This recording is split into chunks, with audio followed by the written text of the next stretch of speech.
खबरदारी लाइव में आपका स्वागत है। सर आप क्या कहना चाहेंगे आज के दौर में जो ईरान और इजराइल का युद्ध चल रहा है उसके ऊपर जो है अमेरिका की क्या भूमिका रही है वो बताइए। देखिए, सबसे पहली बात तो है कि इजराइल ने जो कुछ किया शुरू के दिनों में वो निहायत ही घटिया हरकत थी इजराइल की। और गाजा में जो कुछ हो रहा था, फिलिस्तीन में जो कुछ हुआ था, पूरी दुनिया इस बात को देख रही थी कि वो इजराइल कहीं ना कहीं ज्यादती कर रहा था। लेकिन उन्होंने ईरान के साथ भी वही कुछ करने की कोशिश की। उन्होंने ईरान के कई साइंटिस्ट और दूसरे लोगों को उन्होंने मारा। उसके बाद फिर ईरान ने अटैक किया, और अटैक भी ऐसा किया कि जो उनको इस बात का घमंड था कि मेरी टेक्नोलॉजी, मेरे स्पेसेस, मेरी चीजें जो कुछ भी है, मेरे से ज्यादा ताकत दुनिया में कोई नहीं है। तो उनकी ताकत का जवाब देने के लिए जब ईरान ने अपनी मिसाइलों को दागा, तो न सिर्फ तेल अवीव बल्कि मैं समझता हूं कि इजराइल के बहुत सारे शहरों को भी उन्होंने तबाह कर दिया। उनके एयरपोर्ट्स तबाह हुए, उनके बहुत सारे ठिकानों को उन्होंने तबाह किया। और ये होना चाहिए था, होना इसलिए चाहिए था कि जब आपके पास कोई पावर हो, आप उसका मिसयूज ना करें। आपने जिस तरह से गाजा में निहत्थों को, बेकसूरों को, अस्पताल में बच्चों को जिस तरह से इजराइल ने मारा था, और उसके बाद उनको इस बात का शायद घमंड था कि मैं पूरी दुनिया में जो चाहूंगा मैं करूंगा और मुझे कोई रोकेगा नहीं। अमेरिका को भी ये लगता था कि मेरी दादागिरी है, लेकिन ईरान ने जो भी किया वो इंटरनेशनली रूल में बैठता है कि नहीं बैठता है। लेकिन जब उनके साथ नाइंसाफी हुई और आपने उनके यहाँ उनके लोगों को मारा, जब उनके जनरल को मारा, आपने उनके मिलिट्री के चीफ को मारा, उनके दूसरे धार्मिक धर्म गुरु को मारा, तो उनके लोगों ने अपना जो है ताकत का इस्तेमाल किया। उनके पास भी वेपन्स हैं, और ये चीज साबित हो गया कि अगर ये गलत नहीं है तो दूसरे राष्ट्राध्यक्ष क्यों ईरान को सपोर्ट कर रहे हैं। आज ईरान के सपोर्ट में पूरी तरह से चाइना आ रहा है, रशिया आ रहा है, दूसरी कंट्रीज आ रही हैं।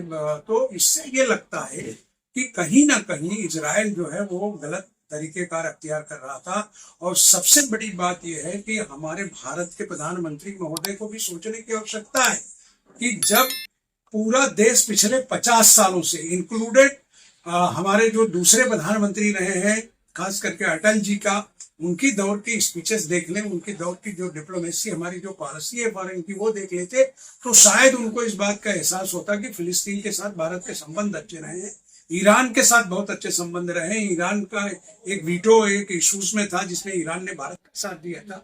लेकिन जिस तरह से वो अमेरिका के दबाव में और ट्रम्प के दबाव में जिस तरह का काम कर रहे हैं, वो देश हित में नहीं है। देश की पूरी पॉलिसी, जो फॉरेन पॉलिसी है, वो एक तरह से बिल्कुल लेफ्ट हो चुकी है। और आज प्रधानमंत्री को G7 में आपने देखा कि किस तरह से उनको बेइज्जत होना पड़ा। उसका सिर्फ कारण यही है कि प्रधानमंत्री स्वयं नई डिसीजन ले पा रहे हैं। उन्हें किसके साथ खड़ा लगता है कि ट्रम्प को ऐसा क्या दबाव होगा कि ये ट्रम्प को किसी चीज का दबाव नहीं है। ट्रम्प एक बेईमान आदमी है। वो जो है सिर्फ अपने हथियार बेचने और लोगों को बेवकूफ बनाने का काम करता है। उसको आज देखिए, पाकिस्तान का चीफ जनरल जाके ट्रम्प के व्हाइट हाउस में बैठकर वो लंच कर रहा है, और भारत का प्रधानमंत्री जो है दूसरे देशों में के लोगों के सामने वो बार बार कह रहा है, 12 से 14 बार जो है ट्रम्प ने पूरे दुनिया के सामने कहा कि सीज फायर हमने करा है। जब हमारी सेना जीत के कगार पर है, हमारी सेना ने मारा उसको, और मारने के बाद सारी ताकत हमारी जो है मिलिट्री की, हमारी फोर्सेस की, हमारी इंटेलिजेंस की, सारी कुछ जब आए, तो हमें किसी के दबाव में आने की क्या जरूरत है। इसका मतलब यह है कि हमारी फॉरेन पॉलिसीज पर कहीं ना कहीं ट्रम्प का दबाव है। और ट्रम्प और मोदी जी के बीच क्या संबंध है वो देश को उनको बताना चाहिए, क्योंकि देश में आज बेचैनी है। देश के लोग देख रहे हैं कि ये इस तरह की उम्मीदें कभी नहीं रही, क्योंकि जिस तरह की चीजें हुई हैं, आज ये पहली नई घटना नहीं है। अगर उन्होंने इस जो है दूसरी कंट्रीज में जाकर मारा है, तो इससे पहले भी हमारी जो सरकारें नहीं है, उन्होंने 5 से 6 बार जो है इस तरह के एयर स्ट्राइक किया, मारा है, सब किया है। तो ये सब चीजें दिखाने के लिए और करने के लिए बिल्कुल नहीं होना चाहिए। ईरान के साथ सपोर्ट में कौन कौन सा देश आए हैं? जिस तरह से मीडिया रिपोर्टिंग हो रही है, वो साफ दिख रहा है कि चाइना ने भी पूरी ताकत उनके साथ देने के लिए बोल दिया है। रसिया खुद बोल रहा है कि अगर अमेरिका बीच में आएगा तो हम देखेंगे। उर्दगन बोल रहा है, और भी हमारे जो पड़ोसी देश हैं वो भी जो है वो कहीं ना कहीं इनके विरुद्ध में, अमेरिका और इनके विरुद्ध में जा रहे हैं।